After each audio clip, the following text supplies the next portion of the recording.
Assalomu alaykum hurmatli o'quvchilar. Demak, sizlar bilan 7-sinflar uchun mo'ljallangan savollarning yechimlari bilan tanishib o'tamiz. Xo'p, birinchi savol. Quyidagi rasmda bir nechta qavatdan iborat shakl tasvirlangan bo'lib, u demak yuqoridan qaraganimizda birinchi 1 birlik kvadrat, 2 birlik, 3 ta birlik kvadrat va 5 ta birlik kvadrat va hokazo tog' sondagi birlik kvadratlardan tashkil topgan. Rasmdagi shakldan 10 ga 10 o'lchamli kvadrat kesib olish mumkin bo'lsa, u holda shaklning eng kamida necha qavatdan iborat bo'lishini topishimiz kerak. Xo'p. E'tibor bering, demak bizda gorizontalligi ham 10 ta katak bo'lishi kerak va vertikalligi ham 10 ta katak mavjud bo'lishi kerak. Xo'p, gorizontalligi 10 ta katak bo'lishi uchun bizda qachondir 11-katak mavjud bo'lishi kerak. 11 ta katakli qism. Tog' qism bo'lgani uchun. Demak, yozamiz, keyingi katagimiz bizda 7 ta, undan keyingisi 9 ta va undan keyingisi 11 ta. Demak, 11 talik katagimiz nechinchi qator bo'ladi? Bu 6-qator bo'ladi. 6-qatog'imizda demak 11 ta nima bor? Kvadrat bor. Ana endi pastga 10 ta sanaymiz bundan. Mana buni hisoblab pastga 10 ta sanaydigan bo'lsak, 10 ta qavat yetarli bizda, chunki hammasi 10 dan katta sonlar. Demak, 10 ta vertikaliga, 10 ta gorizontaliga bo'ldi. Demak, 10 qavat bor va ustida mana bu bizda 9 gacha bo'lgan 5 qavat plus 5 qavat ham bor. Demak, javob nima bo'lar ekan? 10 plus 5 15 qavatli shakl ekan bu. Javob 15. Yaxshi, keyingi savolga o'tamiz. Humoyinda og'irliklari 2 gram, 3 gram va hokazo gram bo'lgan 10 ta tosh bor ekan. U har birida 3 tadan tosh bo'lgan 3 ta qismga ajratibdi 10 ta toshni. Demak, bitta tosh ishlatilmayapti. Bu qismning og'irliklari mos ravishda 15 gram, 33 gram, 27 gram. Hech qaysi qismida ishtirok etmagan toshning og'irligini toping. Nima qilamiz buning uchun? Barchasini qo'shib chiqamiz. Barcha toshlarni qo'shib chiqadigan bo'lsak va uni ayirishimiz nimani? Mos ravishda 15, 33 va 27 gramlarni ayirib tashlaymiz. Agar hisoblaydigan bo'lsak, demak 15 lar qisqarib ketadi. Agar umumiy hisoblaydigan bo'lsak, oxirida 8 gram qoladi. Agar mana buni hammasini qo'shib chiqadigan bo'lsak, 2 3 mana bu 9 matgacha, 15 mana bungacha 23 bo'ladi. Mana bu 8 bilan 23, 32 mana 42, 54, 68 va mana bu 15 larni olib tashladik, 68 mana bu ikkalasini yig'indisi 60. 68 60 ayirgan bo'lsak 8 gram nima qoladi? 8 gramli tosh qolar ekan. Javob 8 gramli tosh. Xo'p, uchinchisi. Endi quyidagi berilgan shakl 20 ta uchburchak va bitta 5 burchakdan iborat bo'lib, nima qilishimiz kerak ekan? Ikkita shakl umumiy uchiga ega bo'lsa, ularni nima der ekanmiz? Ularni qo'shni deb atar ekanmiz. Shaklning har bir bo'lagini qo'shni bo'laklar turli rangda bo'lgan qilib bo'yash uchun eng kamida necha xil rang kerak? E'tibor beramiz. Demak, kamida bitta uchi umumiy bo'lsa, tomoni emas, bitta uchi umumiy bo'ladigan bo'lsa, qo'shni dedik. O'sha qo'shni qismlar, qo'shni uchburchaklar yoki qo'shni 5 burchaklarimiz nima bo'lishi kerak? Turli rangda bo'lishi kerak. Mana bu uchga 6 ta qo'shni bor. Ham mana bularda 6 tadan, qolganlarida mana 5 tadan, 4 tadan nima bor? Qo'shni bor. Demak, eng ko'pida 6 ta o'zaro qo'shni bor. Demak, bular 6 xil turli rangga bo'yashimiz kerak. Demak, mos ravishda bo'yab chiqadigan bo'lsak buni, birinchi rang, ikkinchi rang, uchinchi, 4-chi, 5-chi, 6-chi. O'zi 6 ta rang yetadi. Kamida 6 dan katta bo'lishi kerak ranglar soni, chunki 6 ta o'zaro qo'shni bor. Endi biz 6 ta rangdan foydalanib bo'yab ko'rsatsak, javob 6 ligini isbotlagan bo'lamiz. Demak, buni 4, 5, 6 desak, mana bu ikkinchi rang, qolganlar bilan qo'shamiz. Mana 5 dan farqli, 4 dan farqli, 3 dan farqli mana. Demak, bizda faqat 6 ta rangni hammasi ishtirok etishi kerak. 1 bilan 5 qolib ketdi. Bu yerga 5 qo'yamiz. Demak, bu yoqqa 1, bu yoqqa 5 qo'yamiz. Xo'p. Demak, endi mana bu yerga 2, 3, 4 qilsak, hech qayerga ziyon yetmayapti. Mana bunga 6 ni qo'yamiz. Xo'p. Mana bu yoqqa, demak, mana bu yerga biz birni joylashtirishimiz kerak. Qayerga? Maytga birni joylashtirishimiz mumkin emas. Yoki bu yoqqa, yoki bu yoqqa birni joylashtirishimiz kerak.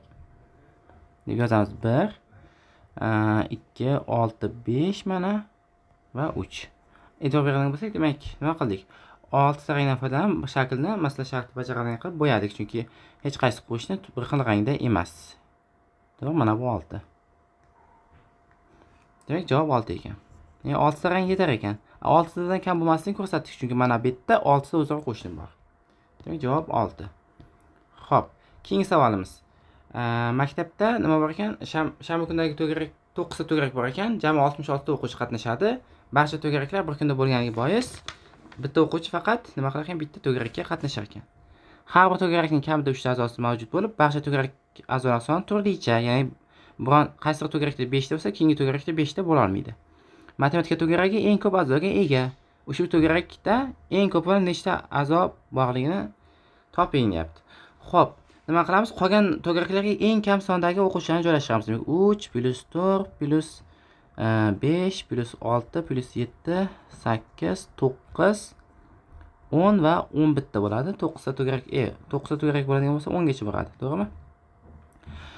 Bu qolgan matematika to'garagidan boshqa to'garakdagi o'quvchilarning eng kam soni. Bu necha chiqadi? Hisoblaydigan bo'lsak, 52 chiqadi. Demak, matematika to'garagida eng ko'pi bilan nima bo'lishi mumkin ekan?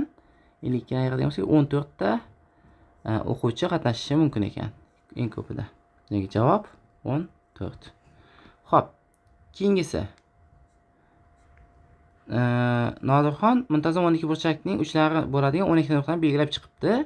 U uchlar bu nuqtalarda bo'lgan nechta muntazam ko'p burchak hosil qila oladi? Demak, mana bu 12 ta muntazam ko'p burchak. Hammasi teng masofada joylashgan, mana bular. Barchasi teng masofada joylashgan. Nima qilishimiz kerak ekan? Ko'p burchaklar sonini sanashimiz kerak ekan. Xo'p, e'tibor beradigan bo'lsak, demak, 12 burchakli bo'ladi. 12 burchaklidan bitta bor. Hammasini belgilab chiqadigan bo'lsak, 12 burchak hosil qilishimiz mumkin.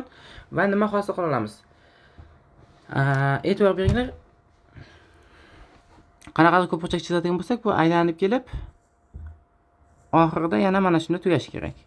Ya'ni boshlagan nuqtamizda tugashi kerak. Ya'ni ko'p burchakning tomonlari soni 12 ning bo'luvchisi bo'lishi kerak. Ya'ni boshlagan nuqtamizdan qaytib kelishimiz uchun.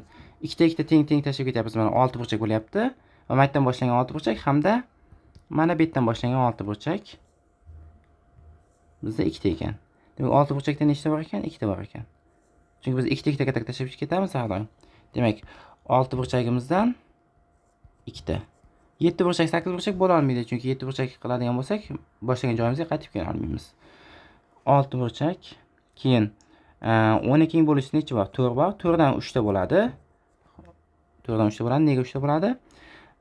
Chunki har 3 ta katta tashlab ketamiz mana. Mana bunday 4 burchak, ya'ni kvadrat bo'lsa, 4 burchak deganimiz muntazam 4 burchak, bu kvadrat. Orada nechta nuqta qolyapti? Demak, mana bu yerdan boshlangani bor, keyin mana bu yerdan boshlangani bor. Demak, 3 ta bo'lar ekan. 4 burchakdan 3 ta. 3 burchakdan ham 3 burchakdan hisoblaydigan bo'lsak 4 ta bo'ladi. Nega? Chunki 4 ta nuqta tashlab ketamiz. 3 burchak uchun. 3 burchakdan 4 ta. Demak, 2 burchak mavjud emas, 1 burchak degan narsalar mavjud emas. Demak, jami nechta ekan? 10 ta muntazam ko'p burchak hosil qilish mumkin ekan. Javob 10. Xo'p, keyingisi. Demak, bizda ABC uchburchakning AC va BC tomonlarida mos ravishda D va E nuqtalari olingan. D kesma AB tomonga parallel hamda AD va BED burchaklarining bisektrisalari AB tomondagi F nuqtada kesishadi. Demak, mana bu shartlar berilgan bo'lsa, BA'sini topishimiz kerak. Demak, avval nima qilamiz? Masala shartiga mos chizma chizib olamiz. Mana shu chizaylik. A, B, C.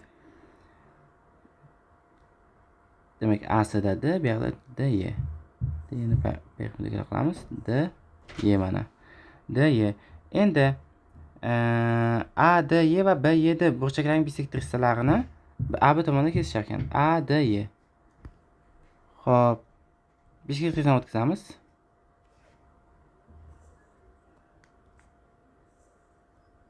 Mana bu yerdan bisektris o'tkazamiz. Demak, mana burchaklar teng. AD mana bu F nuqtada kesishar ekan mana. F nuqtada kesishdi. Xo'p, parallelligini bildik.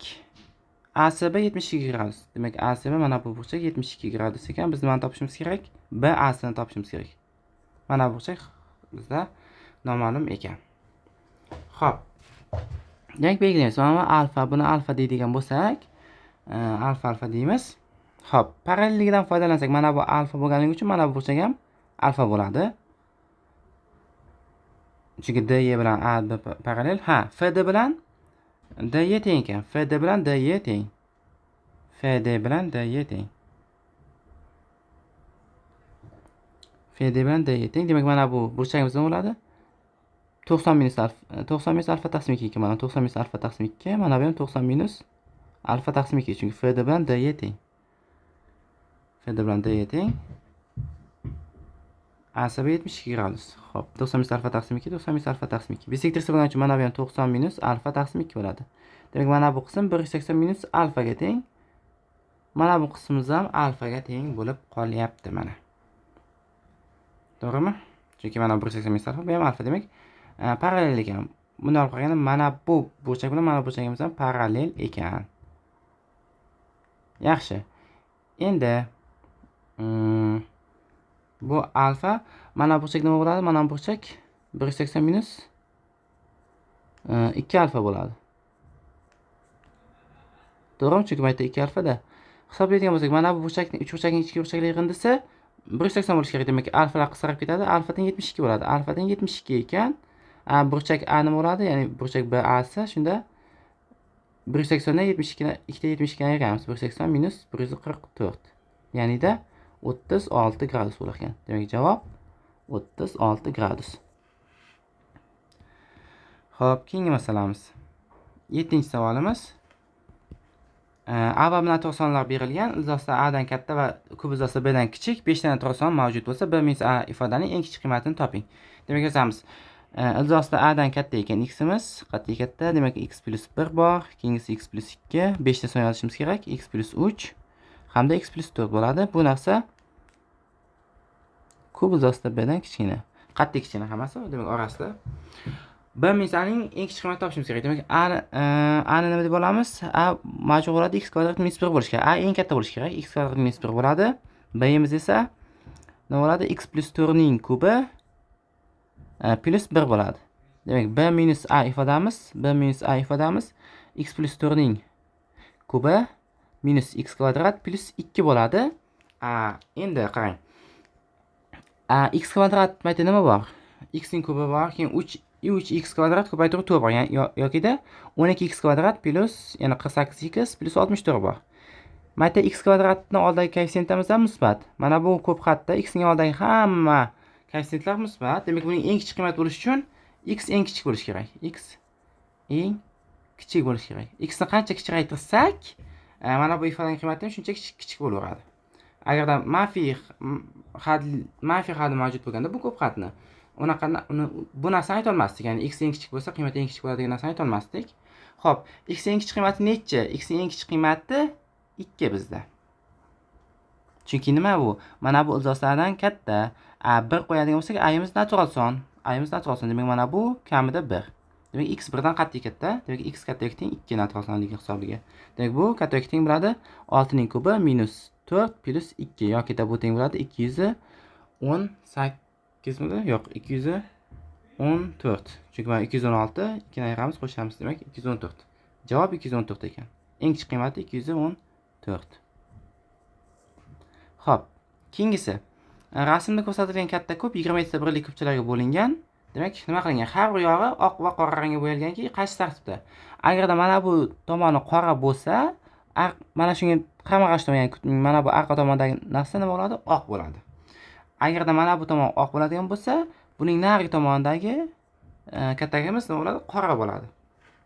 Xuddi shunday mana bu oq bo'lganligi uchun buning pasti nima bo'ladi? Tagidagi qismi qora bo'ladi. Ya'ni oqni qarshisida qora, qorani qarshisida oq bo'ladi. Biz kamida bitta yog'i qora rangga bo'yalgan birlik kubchalarning umumiy sonini topishimiz kerak. Buning uchun nima qilamiz? Hamma tomoni oq bo'lganlarni ayirib tashlaymiz. Hamma tomoni oq bo'lganlarni sanasak, mana bu yerda bitta bor. Pastidagi mana bu qora, buni hisobga olmayman, chunki buning tagidagi qora. Bu yerda qoralar topildi, mana bu ham qora, mana bu oq. Chunki mana bu qora bo'lgani uchun bu tomoni ham oq bo'ladi. Demak, ikkita bo'ldi. Mana bu tomondan ikkita bor. Birinchi qavatidan ikkita bor. Ikkinchi qavatiga o'tamiz. Ikkinchi qavatiga o'tsak, mana bu oq. Bunda qora, bunimiz ham qora, mana bunimiz oq. Chunki mana bu qora bo'lgani uchun bu tomoni qora bo'ladi. Buni qarshisidagi narigi tomonda qora, buni qarshisidagi oq bo'lgani bilan tepadagi oq bo'lgani uchun pastdagi qora. Buni hisobga olmaymiz. Va o'rtadagi, mana tagidagi eng o'rtasidagi mana bu qora bo'lgani uchun oq bo'ladi. Buni qo'shamiz. Bitta qo'shamiz yana. Demak, 1 2 ta bo'ldi. 2 ta bo'ldi. Mana bunimiz qora. O'rtadagisi ham 3 ta bo'ladi. Uzr. O'rtadagisi 4 ta bo'ladi. Chunki mana buni 1 dedik, 2 dedik. Mana buni qarshidagi 3 ta, o'rtasidagi bilan 4 ta bo'ladi. Plus endi oxirgi qavatga o'tamiz. Oxirgi qavatda mana buni hisobga olamiz, chunki bu qora bo'lgan uchun nari tomoni oq. Mana buni hisobga olmaymiz. Bu nari tomoni qora, buni hisobga olmaymiz. Mana bunichi hisobga olamizmi? Bu tomoni qora, nari tomoni oq, lekin bu oq bo'lgani uchun bu qora. Buni ham hisobga olmaymiz. Buni qarshisidagini hisobga olmaymiz. Nega? Buni qarshisidagi oq bo'lgani bilan bu tomoni, ya'ni mana buni qarshida turganligi uchun u qora tomoni bor. Uni hisobga olmaymiz. Mana buni qarshida turganini hisobga olamiz. Chunki bu qora, nari tomonda o'rtasida oq bor ekan. Qoq o'rtasida oq. Bu qora mana, bunda ham qora joy bor. Tagidagida ham qora joy bor mana bu oq bo'lgani uchun. Demak, bu tomonda 2 ta bor. Plus 2 teng 8 ta nima bor ekan? Hammasi oq bo'lgan, hamma tomon oq bo'lgan 8 ta kupcha bor ekan. Demak, 27 dan 8 dan ayiradigan bo'lsak, 19 ta kupchaning kamida bitta tomoni bo'yalgan. Javob 19. Xo'p, keyingi savol. Bizga ikkita 2 litrli, bitta 3 litrli idishlar berilgan bo'lib, bu 3 ta idishni 1 litrli idish yordamida necha xil usulda to'ldirishimiz mumkin? Xo'p. Ikkita 2 litrli, demak 2 litr yozamiz va bitta 3 litrli idishimiz bor ekan. 1 litrli idish bor. Demak, bunga qo'yish, birinchi idishga qo'ygan harakatimizga A harfini mos qo'yamiz. Demak, 2 marta A harfini ishlatishimiz kerak. Agar harakatimizni so'z bilan yozadigan bo'lsak, 2 ta A ni ishlatishimiz kerak. Mana bunga 2 ta B ni ishlatishimiz kerak ikkinchi idish uchun. Ya'ni ikkinchi idishga suv quygan paytimiz B harfini yozamiz. Uchinchi idishga suv quygan paytimiz S harfini yozsak 3 ta S bo'ladi. Demak, 2 ta A, 2 ta B, 3 ta S harfidan tuzilgan so'zlar soni bo'ladi. Bu demak o'rinlashtirish. Demak, 2 plus 3 ya'ni 7 faktorial taqsim 2 faktorial, 2 faktorial, 3 faktorial bo'ladi. Buni hisoblaydigan bo'lsak nima bo'ladi? Mana bu 4 faktorialni hisoblashgan bo'lsak 5, 6, 7 teng 210 bo'ladi. Demak, 210 xil usulimiz bor ekan. To'ldirishimizning 210 xil usuli mavjud. Xo'p, keyingisi. Barcha n natural sonlar uchun fn teng n ning n'isi bo'lsin. U holda nima qilishimiz kerak? Mana bu ko'paytma 20 ning 25-darajasiga qoldiqsiz bo'ladigan eng kichik natural sonni toping. Avval nima qilamiz? 20 ning 25-sini to'p ko'paytirishga chiqaramiz. Nima bo'ladi bu?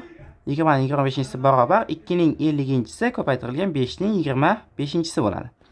Demak, mana bu ko'paytma 2 ning nimasiga bo'linishi kerak ekan? 50-si va 5 ning 25-siga bo'lish kerak ekan. Ikkilarni sanaymiz. 2 qayerda bor? 2 ning kvadratida bor. 4 da bor. 2 ning kvadratining 4-chisida bor. 6 da bor. 2 ning 6-chisi. 8 da bor. 2 ning 3 ning 8-chisi. 10 da bor. 2 ning 10-chisi. Va 12 da bor. 2 ning kvadrati, ya'ni yokida 2 ning kvadrati, ya'ni 12 da 2 ning kvadrati bor, o'shaning 12-chisi. Mana shuni hisoblaydigan bo'lsak, 50 dan oshadi. Chunki mana bu 2 ning darajasida 2 plus 8 10, 16, 24 qo'shsak 34, 44, 44 ga 24, 68, ya'ni 2 ning 50-si albatta bo'linadi. 12 ni olmasak nima bo'lardi? 12 ni olmaydigan bo'lsak 24 ga qo'shsak 44 bo'ladi-da. 2 ning 44-si 50 ga yetmay qoladi. Demak, n'imiz nima ekan? 12 dan kattaroq teng ekan. Xo'p, 5 ga bo'linishini olamiz. 5 ga bo'linish uchun nima bo'lishi kerak? 5 dan sanaymiz. Demak, 5 ning 5-chisi bor. 10 da 5 ning 10-chisi bor. Bu 5 ning 15-chisi bo'ladi. Va 5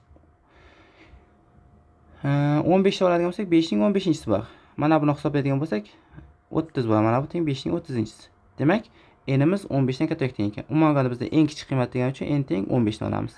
Demak, javob 15 ekan. Javob n teng 15. Demak, 15 ta nuqta yetarli. 15 n ning eng kichik qiymati 15 ekan. Xo'p, 11-savol. Aylanda 20 ta nuqta olinib, ular ko'k, qizil yoki sariq ranglarning biriga bo'yaldi. Ikkala uchi ham ko'k rangda bo'lgan vatarlar soni, ikkala uchi ham sariq bo'lgan rangda bo'lgan vatarlar soni 24 taga ko'p. Ikkala uchi ham bir xil rangda bo'lgan vatarlar sonini toping. Xo'p, ko'k rangli bor ekan, bizda qizil rangli bor ekan va sariq rangli bor ekan. Nuqtalar sonini mos ravishda x, y, z deymiz. Demak, ikkala uchi ham ko'k rangli bo'lgan vatarlar soni nima bo'ladi? 1 plus 2 plus va hokazo plus x minus 1 bo'ladi. To'g'rimi? Ya'ni chunki birinchi nuqtaga x minus bitta nuqta, masalan mana bu ko'k bo'lsa, x minus bitta ko'k nuqta bor boshqa. Demak, x minus bitta kesma chiqarishimiz mumkin. Ikkinchisidan ham xuddi shunday x minus 2 ta chiqaramiz endi. Chunki mana bu birinchisini ishlatib qo'ydik va hokazo. Demak, 1 dan x minus 1 gacha bo'lgan sonlar yig'indisi bu ko'k rangli avatarlar soni. Ya'ni ikkalovchi ham ko'k rangli bo'lganlar soni. Bu narsa nimaga teng ekan? Ikkalovchi ham sariq rangli bo'lgan avatarlar sonidan 24 taga ko'p. Ya'ni 1 plus 2 plus hokazo plus z minus 1 plus 24 ga teng ekan bu. Xo'p, 24 ni demak ketma-ket kelgan sonlar yig'indisi ko'rish yozishimiz kerak. 7 plus 8 plus 9 bo'ladi. Demak x bilan z natural son bo'lganligi uchun yozamiz. Demak x minus 1 9 ga teng, z minus 1 6 ga teng. Demak kelib chiqadi x teng 7 ekan, z teng x teng 10 ekan, z teng 7 ekan, y teng nima bo'lar ekan? Y teng 3 qoladi shunda. Demak, barchasi ko'k rangli bo'lganlar 1 dan 9 gacha bo'lgan yig'inda 45, barcha ikkalovchi ham ko'k bo'lgan avatarlar soni, ikkalovchi ham qizil bo'lganlari 3 ta, 1 dan 2 gacha bo'lgan sonlar yig'indisi, 1 dan 6 gacha bo'lgan sonlar yig'indisi esa bizda necha bo'ladi? 21 ta. Buni 21 ta hammasini qo'shadigan bo'lsak 69 ta nima bor ekan? Shu ikkalovchi ham bir xil bo'lgan avatarlar 69 ta ekan. Xo'p, keyingi savol. 12-savol. Demak, quyidagi rasmda tasvirlangan ABC kvadratning tomoni 10 ga teng. HI'miz x ga teng ekan, FG'miz x ga teng ekan, bu y, bunimiz y ekan. Bo'yalgan qism yuzasining bo'yalmagan qism yuzasiga nisbati 5/3 x va y natural sonligi bor. Endi e'tibor bering.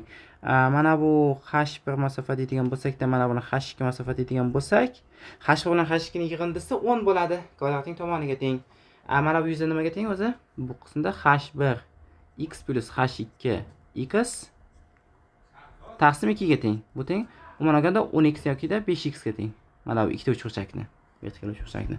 Va mana buni olamiz. Mana buni oladigan bo'lsak, xuddi shunday L1, L2 deydigan bo'lsak, yig'indisi 10 ga teng. Demak, mana bu uchburchaklarniki nima bo'ladi? 5y bo'ladi. Demak, S bo'yalgan qism nima bo'lar ekan? S bo'yalgan barobar 5x plus y qismi 5x plus y kvadrat birlik qism bo'yalgan ekan. Xo'p, S bo'yalmaganimiz S' deylik, S' bo'yalmagan deylik. Mana shu bo'yalmagan qismi nima bo'ladi? Umumiy yuzadan ayirib tashlashimiz bo'yalgan qismini. Endi ikkalasining nisbati bizda mana bu narsani yozishimiz mumkin. 17 taqsim 3 deb. Demak, nima ekan? 100 minus 5 o'zi avval tepasiga 5x plus y taqsim 100 minus 5x plus y nimaga teng ekan? 17 taqsim 3 ga teng ekan. Mana bu 5 ga qisqartirib yuboradigan bo'lsak, 20 minus x plus y qoladi. Umuman olganda x plus y teng 17 bo'ladi.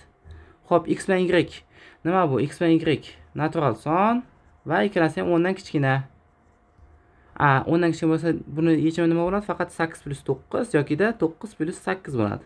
Boshqa yechim yo'q. Qolgan payti qaysi birini kamaytiradigan bo'lsa, ikkinchisi oshib ketadi. Demak, x ko'paytirib y ko'paytirib nima bo'ladi? 72 bo'ladi. Demak, javob 72 ekan. Ikkala holatda ham 72 bo'ladi. 8 ga 9, 9 ga 8 baribir 72 bo'ladi. Xo'p. Bu savolimiz ketdi. 13-savol. Kelinglar endi bunga qo'shimcha sahifa ochamiz.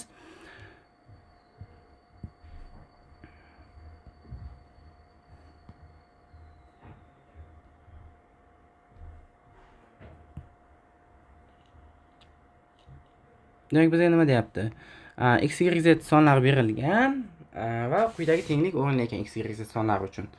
O'sha x ko'p, y ko'p, z ko'p, mana bu tenglik o'rinli bo'lsa, x, y, z sonlarining o'rta arifmetikining o'rtaga arifmetik qiymatiga nisbatini topishimiz kerak. Umuman nisbati m taqsim n bo'lsa, m plus n ni topishimiz kerak. Xo'p, demak, o'zi o'sha sonning o'rta arifmetiki nima bo'ladi bizda?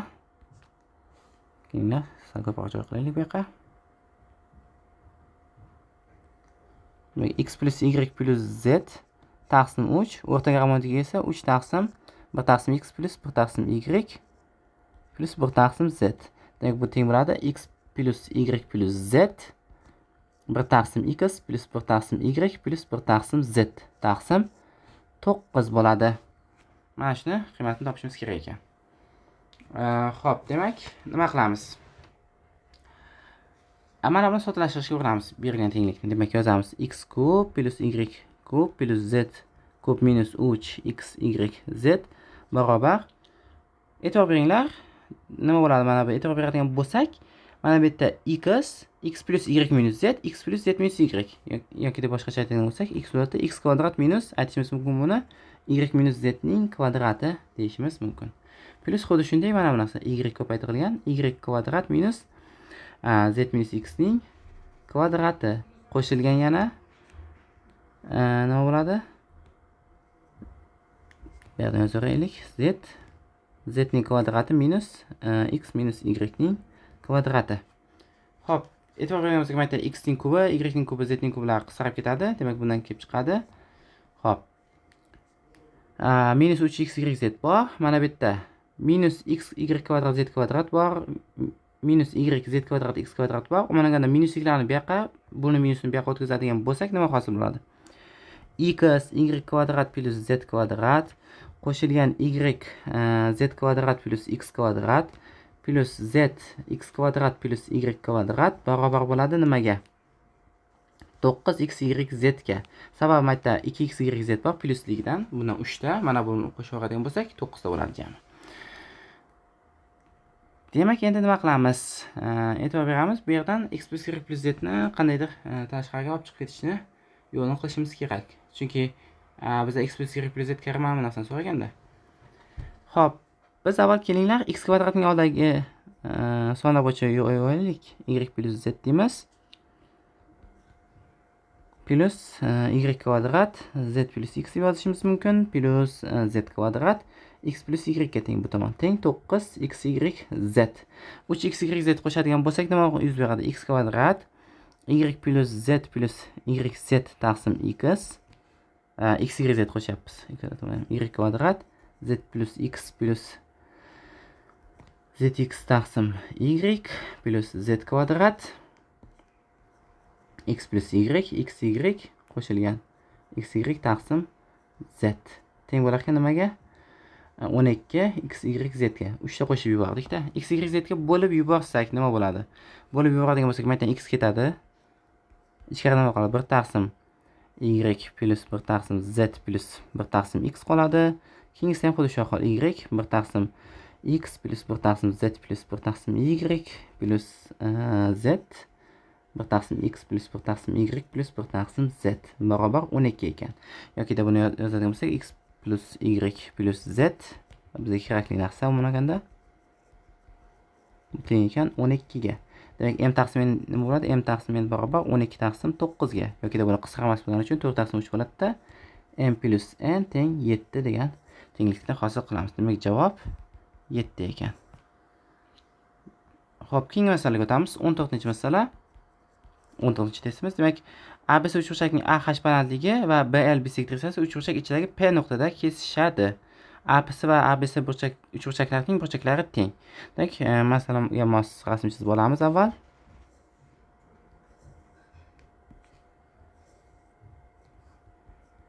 A, B, C, AH va bisektrissa. P nuqtada AH va BL bisektrissa. Uchburchak ichida kesishar ekan.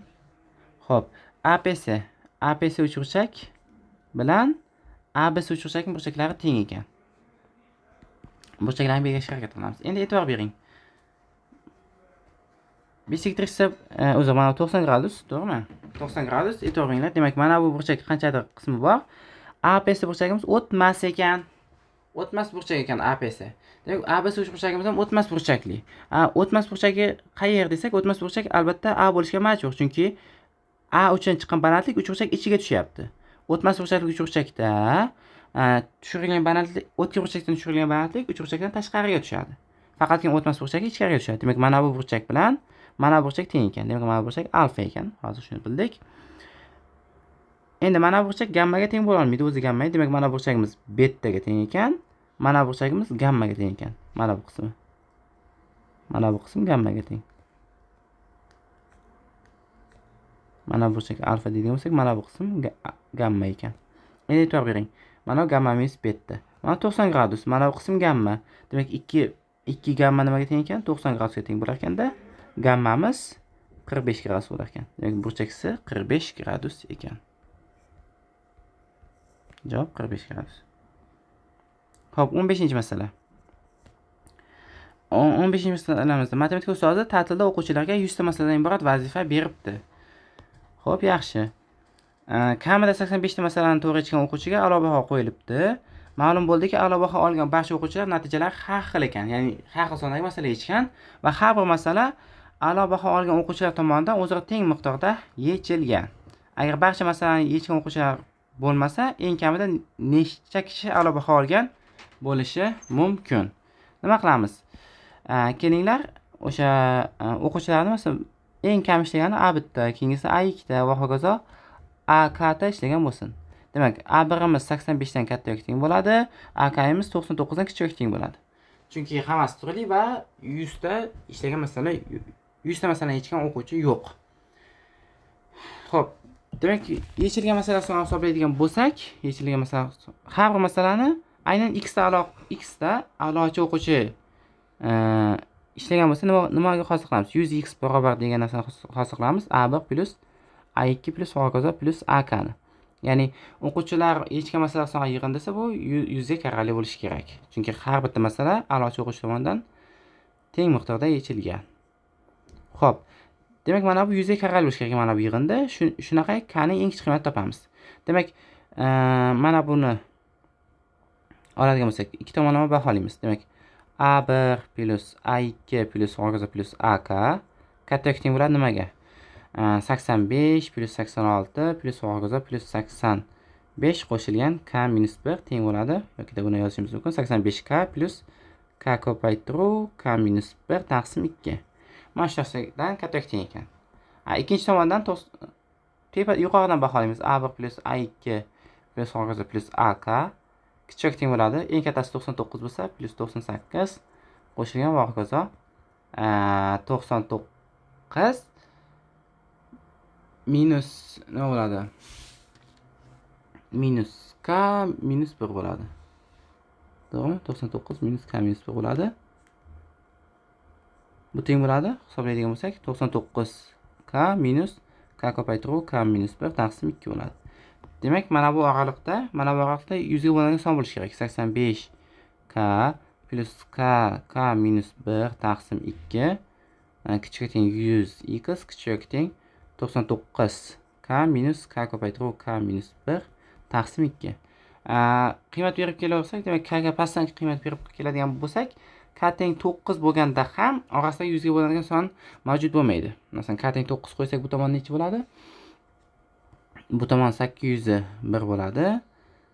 Bu tomon esa 895 bo'lishi kerak, adashmasam. Hozir 9 qo'yadigan bo'lsak 891 ayrilgan nima bo'ladi? Hozir. Demak, 9 qo'yadigan bo'lsak 9 ga 891 minus 45. Buni aytishimiz mumkin 836 deb. O'zi 846. Demak, 846 bilan 801 orasida albatta nima yo'q? 100 ga bo'ladigan son yo'q. Demak, k teng 10 da qo'ysak, lekin mavjud bo'ladi. K teng 10 qo'yadigan bo'lsak, mana bu 45 emas, o'zi mana bu 36. K teng 9 qo'ygan paytimiz. 9 ga 36. 36 qo'ysak ham baribir 800 dan kichkina. 900 dan kichkina bu. 855. Bu oraliqda 100 ga bo'ladigan son yo'q. 10 qo'yganimizda mana bu 850 qo'shilgan necha bo'ladi? 45 teng bo'ladi 895 100x kichik teng nima ekan? 10 qo'ygan paytimiz 990 ayrilgan 45 yokida 945. Demak, 100x teng 900 ekan. Mana bu 900 degan narsa bor. Demak, mana bu yig'inda 900 bo'lishi kerak. Masalan, A1 teng 80 olishimiz mumkin. Demak, 85, 86, 87, 88 va hokazo 93 olamiz. Mayda 90 9 ta bo'ldi. Oxirgisiga 94 qo'yadigan bo'lsak, 5 yetmay qoladi. Mana shunga 99 qo'yamiz, bo'ldi. Mana bu yig'inda, hammasi yig'indisi bizda nima bo'ladi? 900 ga teng bo'ladi. Demak, nechta o'quvchi bo'lishi kerak ekan? Kamida 10 ta o'quvchi bo'lishi kerak ekan, baho 10 a'lo baho olgan bo'lishi kerak ekan.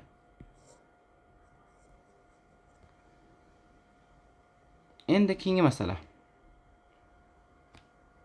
Demak, 16-masala. Endi dastlabki endi toq nomanfiy butun sonni kamayish tartibida ketma-ket yozishdan hosil bo'lgan son, ya'ni masalan dastlabki 8 ta sonni yozib chiqsak, toq sonni 15, 13, 11, 9, 7, 5, 3, 1. B8 esa xuddi shunday juft sonlarni nomanfiy, ya'ni 0 ham bor. 14, 12, 10, 8, 6, 4, 2, 0 mana. Mana shu narsa. Shu son ekan. Demak, A n bilan B n sonlari 33 ga bo'linish 33 ga bo'lganimizda bir xil qolish kerak va n ning 6 dan katta. N imiz 6 dan katta ekan. Demak, A n taqqoslanishi kerak B n ga mod 33 bo'yicha. Yani qoldig'i bir xil bo'lishi kerak va n 6 dan katta ekan. Xo'p, bu degani A n minus B n, ya'ni bir xil qoldigani ayirmasi 33 ga bo'linadi.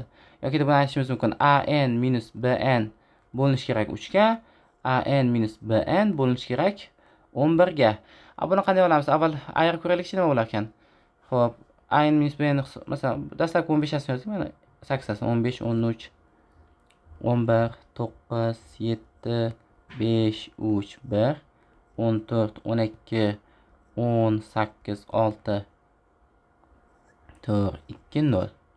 Ayirma qilib yozadigan bo'lsak, 1 bo'ladi, 1 bo'ladi, 1 bo'ladi mana. 1 ketyapti-da, endi mana bu yerda 0 1 boshlanadi. Mana 0 1, 0 1. Keyingisi ham masalan 0 1. Nechta 0 1 ketaveradi bu tomonga. Xo'p, nechta 1 ketma-ket bor? Mana 6 ta ketma-ket 1 bor. Xo'p, 11 ga bo'linish uchun bo'lishi kerak. 11 ga bo'linish uchun toq o'rnida turganlar yig'indisi bilan juft o'rnida turgan sonlar yig'indisining farqi 11 bo'lishi kerak. Aqadan boshlab toq o'rnidagilarni hisoblasak 1, 3, bu yerga faqat nimaga tushadi, keyin 0 ga tushadi qolgani. Demak, toq o'rnida turgan yig'indisi nima bo'lar ekan? S toq desak, buni 3 ga teng ekan. S juftimiz esa nima bo'ladi? S juftimizni hisoblaydigan bo'lsak, juft o'rnida turganlarini 1, 1, bunisi faqat 1 ga tushadi. O'nganda 3 plus k desak ham bo'ladi. 3 plus k. Demak, SG minus ST 11 ga bo'lishi kerak edi, bu teng k 11 ga bo'lishi kerak. Demak, mana bu yerda, mana bundan boshlab bu yog'iga 0 birlar soni 11 ga karali bo'lishi kerak ekan. 11 kta yokida 11 k emas, 11 elta bo'lishi kerak ekan. 11 elta. 11 elta 0 1 bo'lishi kerak ekan. Ikkinchi tomonda endi mana bu narsa 3 ga bo'linishi kerak. Raqamlar yig'indisi 3 ga bo'linsa, soni o'zi ham 3 ga bo'linardi. 11 elta 0 1 bo'lsa, demak raqamlar yig'indisi nima bo'ladi? S raqamlar yig'indisi 6 plus 11 L bo'ladi. Shu narsa 3 ga bo'linishi kerak. Demak, L 3 ga bo'linishi kerak. Demak, eng kam qiymat bo'lish uchun mana bu yerda 33 ta 0 1 bo'lishi kerak ekan.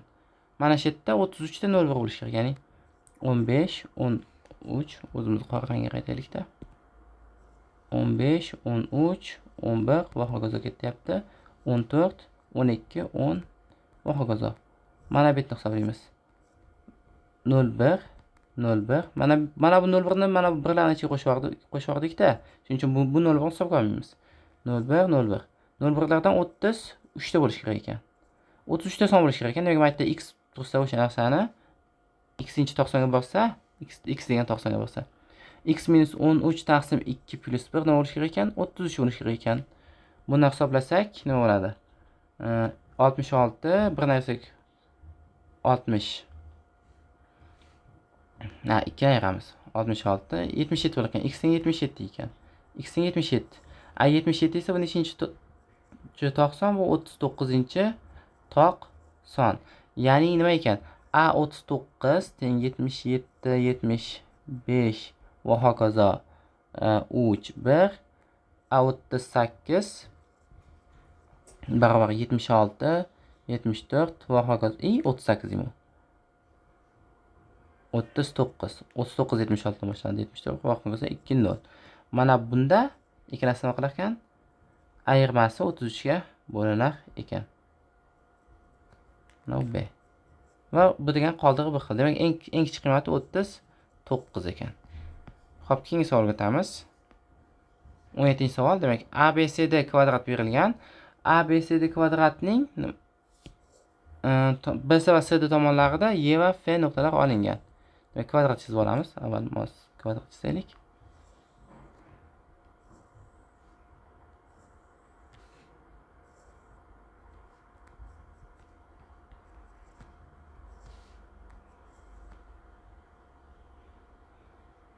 E va F nuqtalar olingan. Mana bu E, mana bu f.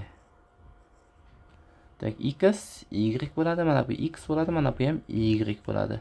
E'tibor beradigan bo'lsak. Xo'p. YS f ga teng. YD va BF to'g'ri chiziqlar. YD va BF to'g'ri chiziqlar P nuqtada kesishar ekan. Demak, AP to'g'ri chiziq esa bizda CD ni Q nuqtada kesib o'tadi. Demak, biz nimani topishimiz kerak? PQS burchak bizda noma'lum hozircha. Xo'p, e'tibor beramiz.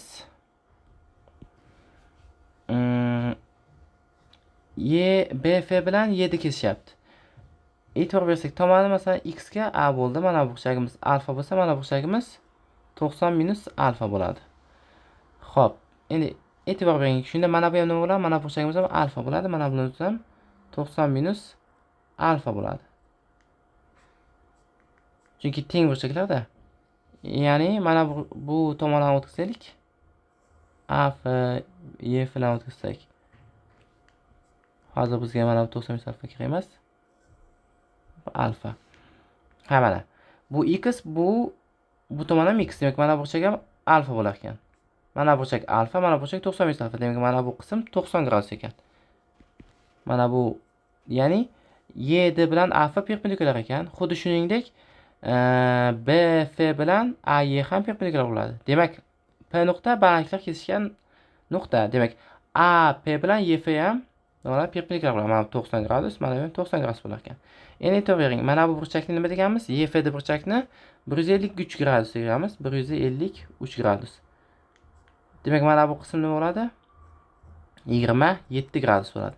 Demak, mana bu bizdan so'ralgan PQS burchagimiz 90 plus 27, chunki tashqi burchak 117 gradus bo'ladi. Demak, javob 117 gradus ekan. Xo'p. Demak, 18, 19 nima qoldi? 18, 19, 20-savolimiz qoldi. Demak, 18-savolimiz. Keyingi betga o'taylik. 18-savol. Nodir ikkinchi qavatga chiqish uchun 20 ta zinani bosib o'tish kerak. U zinalar kichikligi sababli har qadamda bosganda 2 ta yoki 3 ta zinani bosib o'tadi. 4-chi, 9-chi, 16-chi zinalar bo'yalgan. Ularni bosish mumkin emas. Nodir ikkinchi qavatga necha xil usulda chiqishi mumkin? Xo'p, endi aytaylik, zina soni n ta bo'lsa, 2 taraf, 3 taraf yurib kelsak, fn ga kelish uchun, ya'ni n-chi zinaga kelish uchun nima qilamiz? N-chi zinaga chiqish uchun yokida bo'lish kerak, biz n-2-chi zinada bo'lishimiz kerak, yokida n-3-chi zinada bo'lishimiz kerak. Ya'ni mana bu zinadan to'g'ri sakrashimiz mumkin, yokida mana bu zinadan to'g'ri sakrashimiz mumkin. Bunga kelishlar soni va bunga kelishlar sonini hisoblaymiz. Bunga kelishlar soni va bunga kelishlar soni bir-biriga bog'liq emas. Demak, fn, ya'ni n-chi zinaga kelish nimaga bog'liq ekan? fn-2 plus fn-3 ga teng bo'lar ekan. Ya'ni n-3-chi zinaga necha xil usulda kelsak, bu yerga bittada sakraymiz. n-2 ga necha xil usulda kelsak, bu yerga bittada sakraymiz. Demak, biz nima hisoblashimiz kerak? f20 ni hisoblashimiz kerak. Bu yerda e'tibor bering, nechaga bosishimiz mumkin emas? 4-chi, 9-chi, 16-chi zinalarga bosishimiz mumkin emas. Demak, f4 teng f9 teng bo'ladi f16 ga bular teng 0 bo'ladi. Demak, bu zinalarga o'tish mumkin emas. Shundan foydalanib f20 ni hisoblaymiz. f20 barobar nimaga teng bo'ladi? f18 plus f17 ga. Yoki da buni hisoblashimiz mumkin. Nima deb? f18 imiz teng bo'ladi f16 plus f15 ga. Plus bo'ladi, mana bunimiz f15 plus f14.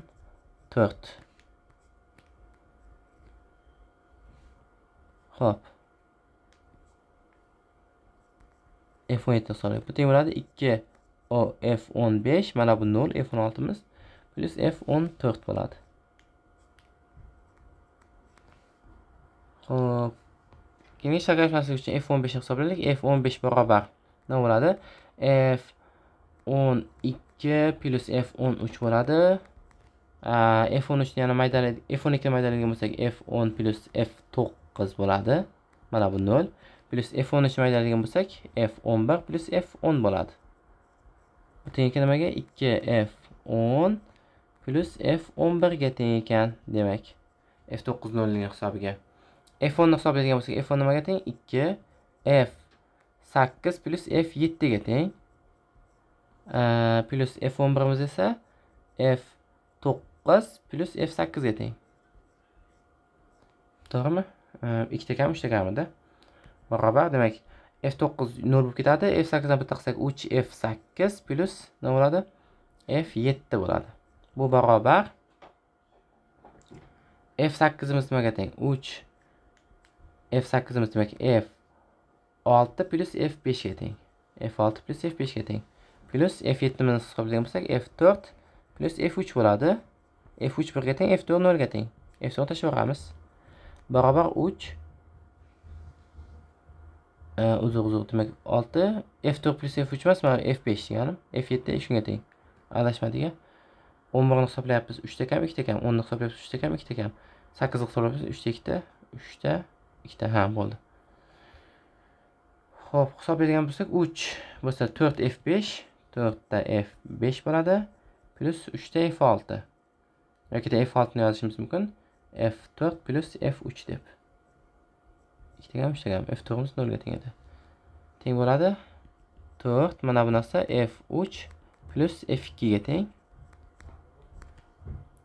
Plus F4 imiz 0 dedik, F3 imiz 3 kira F3. F2 bilan F3 imiz 1 ga teng. To'g'rimi? Chunki bittada sakrab 2 ga yoki bittada sakrab 3 ga boramiz. Shuning uchun. Demak, bu nima bo'ladi? 1 plus 1 8 bu tomon, mana bu 8 bu 3, ya'ni-da 11 bo'ladi. 11 ga teng. Nima 11 ga teng ekan? F15 11 ga teng ekan. Mana bu narsani o'rniga 11 yozishimiz mumkin ekan. Mana bu narsani o'rniga 11. Endi F14 ni hisoblaymiz. F14. F14 barobar F12 plus F11. F11 ni mayda hisoblab ketdik. Qayta hisoblab bekor qayta hisoblab qo'shib hisoblab ketish kerak ekanda. Ha, mayli. Bu F10 ga teng. F9 dan yozmayapman. Mana bu F10 ga teng, F9 0 ga teng, F11 ni ham. F11 nimaga teng? F8 ga teng. F11 F8 ga teng. Barobar F9 plus F8 etdi. F10 imiz F8 plus F7 ga teng. 2F8 plus F7 bo'ladi. Endi F8 imiz esa F6 plus F5 ga teng. 2F6 plus F5. F7 imiz esa nimaga teng? F7 imiz F5 plus F4 ga teng. yoki da F5 ni o'ziga teng. F4 imiz 0. Uni hisoblamaymiz. Demak bo'ladi bu 3F5 plus 2F6 barobar. Buni hisoblaydigan bo'lsak, mana bu 3 kira F2 plus F3 bo'ladi. Qo'shilgan mana bu 2 ko'paytiruv F4 yoki da F3 bo'ladi. F4 plus F3 edi. Bu barobar, xo'p. F2 1 ga teng, 1 1 3 mana bu 8 bo'lar ekan bu. Demak, F14 imiz nima ekan? 8 bo'ldimi? 1 plus 1 adashmadik-a?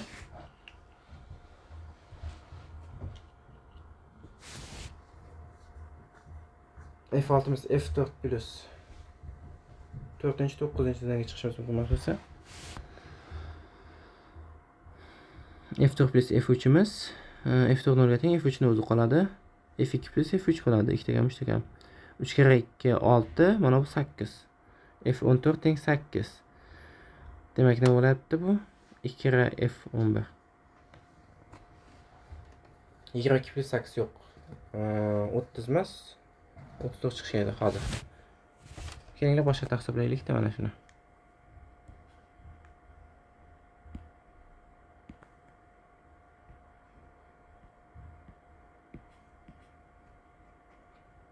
Hammasini bitta qildik, qayta hisoblagan paytda adashib ketdik.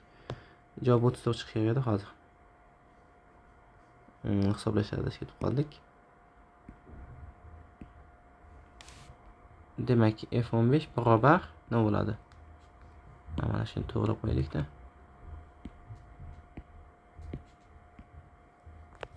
Demak, 18 imiz F18 plus F17 bo'ladi. 18 imiz 16 bilan 15 ning yig'indisi. 17 imiz esa 15 bilan 14 ning yig'indisi. 16 0 ga teng 2 15. Demak, hisoblaydigan bo'lsak, mana bu F13 qo'shilgan F12 bo'ladi. 15 imiz. To'g'rimi? Plus mana bunimiz esa F12 qo'shilgan F11 bo'ladi. Barobar 3 ta F12 bo'ladi. 3 ta F12 qo'shilgan 2 ta F13 ni o'rniga yozishimiz mumkin nima deb? F11 plus F10 deb yozamiz. Bu F13 ga teng plus F11 ni o'zi hozircha. Barobar mana buni soddalashtirgan bo'lsak F10 plus F9. To'g'rimi? 12 miz. Yaxshi, plus 3 F11 bor mana bu yerda. Plus yana 2 ta F10 imiz bor. Barobar F9 ketadigan bo'lsa 5 ta F10 bo'ladi plus 3 ta F11 bo'ladi. Barobar F11 nimaga teng? F11 imiz F8 ga teng, chunki F9 imiz 0 ni hisoblaydi. Bu demak 3 F8 plus mana bu nima bo'ladi? 5 ta F8 qo'shilgan F7. Pastga yozaylik. 5 F8 plus F7 bo'ladi. Demak bizda 8 ta F8 plus 5 ta F7 bor ekan. Bu barobar. Buni hisoblasak 8. Mana bu F8 nima bo'ladi? F6 plus 2 ta kam 3 ta kam F5 bo'ladi. Qo'shilgan bunimiz esa 5 F5 plus F4 imiz 0 tashlab ketdik. F4 imiz 0 ni tashlab ketdik mana. F5 F5 ga teng.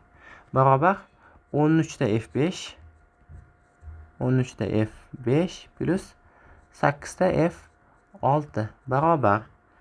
Xo'p. Bu 13 ta F2 plus F3 bo'ladi mana bu narsa. F5 imiz va mana bunimiz esa 8 ta F3 ga teng. F4 imiz 0 ga teng. F2 bilan F3 birligi uchun mana bu 26 plus 8 ga teng. Teng bo'lar ekan bu 34 mana. Mana hisoblashga chakashib ketdik-da. Demak 34 ekan mana bu. Xo'p, keyingisi. Demak 19-savol. Shaxmat taxtasiga 32 ta oq va 32 ta shaxmat donasi joylashtirilgan.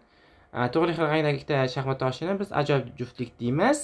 Demak, ajoyib juftliklar ya'ni bitta qator yoki bitta ustunda joylashsa ularni ajoyib juftlik deymiz. Ajoyib juftliklar sonini eng katta qiymat bilan eng kichik qiymat orasidagi farqni topishimiz kerak. Avval shuni kelinglar. 2 ga qarab turib umumiy xulosa chiqaramiz. 4 ga qarab turib uzr. Bir xil bo'yashlar usuli bir xil bo'ladi-da.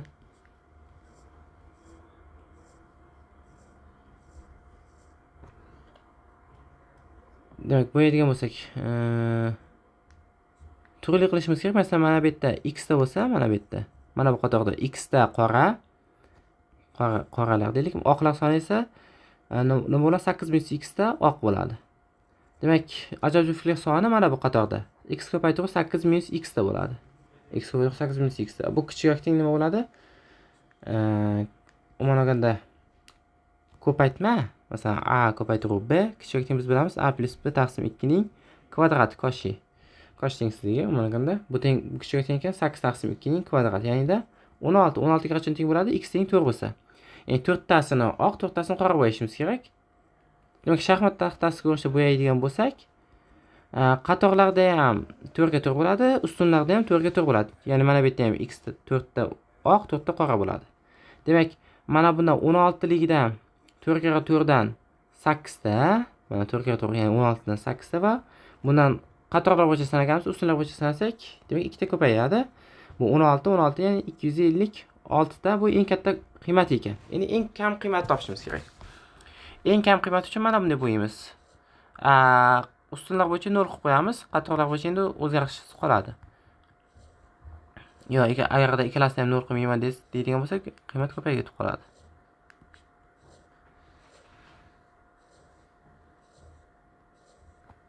Mana buni 4 tasini qora qilsak, mana bunday.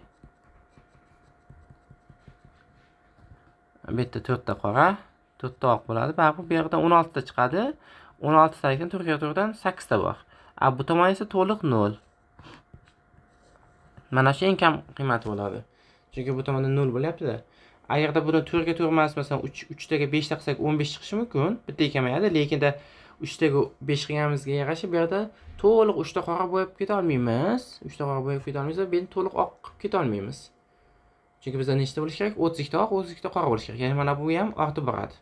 Bu bittaga kamaytirganimiz bilan bu 2 ta 3 taga bu tomon 2 ta 3 taga ortib boradi. Xo'p, demak, eng kam qiymat mana shu bo'lar ekan. 8 ga 16 bo'lar ekan eng kam qiymat. Ya'ni 128. 256 dan ayiramiz 128 ni, bu teng bo'ladi 128 ga. Demak, javob 128 ta bo'lar ekan. Demak, farqi eng ko'p va eng kamini orasidagi farq. Va oxirgi savolimiz, aylanda enta nuqta olingan bo'lib, bu nuqtalar aylani teng bo'laklarga ajratadi.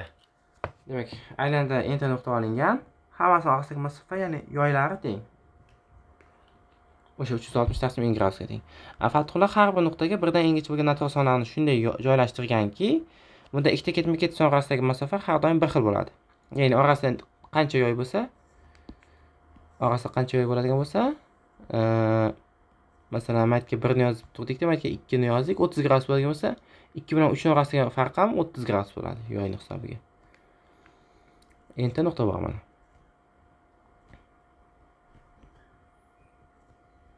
Teng olinganda endi enta nuqta. Xo'p, ya'ni 20 bilan 22 orasidagi masofa 22 va 23 orasidagi masofaga teng.